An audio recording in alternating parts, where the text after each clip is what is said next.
सो ये क्लास वाले इंटीग्रेशन का एक इंपॉर्टेंट यहाँ पे क्वेश्चन है, integration of sine cube 2x + 1 dx। कैसे करेंगे इसको सॉल्व, काफ़ी ज़्यादा इंपॉर्टेंट है। देखो ध्यान से देखना। अब मैं इसमें थोड़ी सी ट्रिक लगाऊंगा कि मैं साइन क्यूब एक्स को साइन क्यूब एक्स मान लो उसको 2x + 1, ठीक है। तो साइन क्यूब 2x + 1 को मैं sine square 2x + 1 into sine 2x + 1 लिख सकता हूँ। सेम ही बात है, बस मल्टीप्लिकेशन होकर साइन क्यूब 2x + 1 बन जाएगा।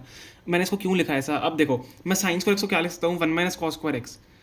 ये हम क्यों कर रहे हैं, अब जब क्वेश्चन प्रैक्टिस करोगे तब आएगा। इसमें हम सब्स्टिट्यूशन लगाना चाह रहे हैं, तो जब साइन स्क्वायर एक्स को 1 - cos स्क्वायर एक्स लिख सकता हूँ यहाँ पे, तो उसके बाद हम सब्स्टिट्यूशन भी कर सकते हैं। तो कैसे होगा, 1 - cos square 2x + 1 into sine 2x + 1।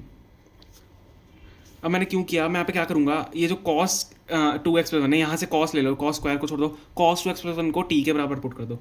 तो cos 2x + 1 को जब t के बराबर पुट करोगे cos 2x + 1 is equal to T.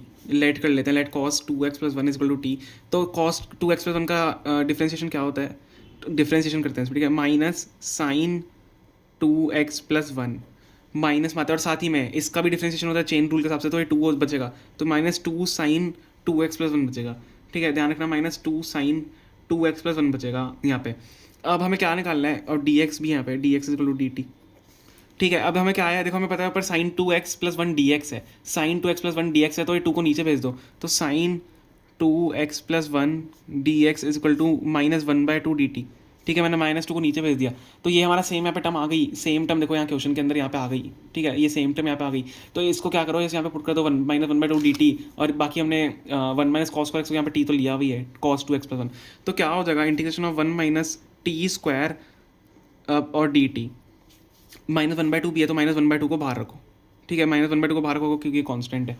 अब यहाँ पे क्या होगा, सिंपल सा है। अब इसका तो डिफरेंशिएशन आपको आता होगा, सॉरी इंटीग्रेशन आता होगा, इसको नॉर्मल सेपरेट करके इंटीग्रेट कर दो, तो -1/2 dx, 1 को dx लिख सकता हूँ, -1/2, तो प्लस हो जाएगा यहाँ पे, माइनस माइनस प्लस हो जाएगा, +1/2 की दोनों से मल्टीप्लाई, देखो ये पूरा ब्रैकेट है, ठीक है, -1/2 दोनों से अंदर मल्टीप्लाई होगा, तो दोनों को हम सेपरेट कर रहे हैं, तो ये माइनस का यहाँ पे बीच में प्लस हो जाएगा, -1/2 से मल्टीप्लाई होगा, 1/2 integration of T square dt।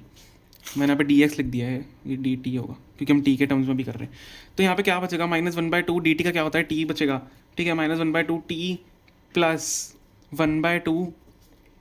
अब एक पावर ऐड होती है और नीचे जाती है एक पावर, ठीक है, एक पावर ऐड होती है और एक पावर नीचे जाती है, मतलब वही पावर जो ऐड हुई है नीचे जाएगी, तो t³ हो जाएगा, ठीक है, t³ यही जो हमने ऐड किया नीचे /3 जगह, तो यहाँ पे 6 हो जाएगा, ठीक है, 2 3 6 हो जाएगा। मैंने इसको डायरेक्ट लिख दिया, एक स्टेप हम खा रहे हैं, ठीक है, आपको लेकिन एग्जाम में नहीं करना है। -1/2 टी प्लस 1/6 t³ है, तो ये सिंपल सा इंटीग्रेशन है, प्लस सी।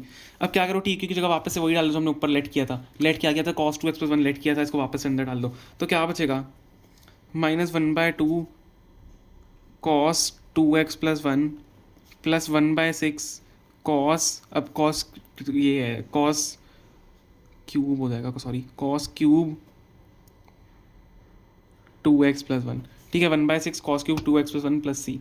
तो आपका जो आंसर होगा वो यही होगा जो हमारा आ रहा है, -1/2 cos 2x + 1 plus 1/6 cos cube 2x + 1। Okay, तो ये हमारा इसका आंसर होगा। बस ध्यान रखना है इसको, यहाँ पे हमने कैसे सेपरेट किया, कैसे खोला है, कैसे सब्सिट्यूट किया है, ठीक है, ये इंपॉर्टेंट है। Okay, thank you so much.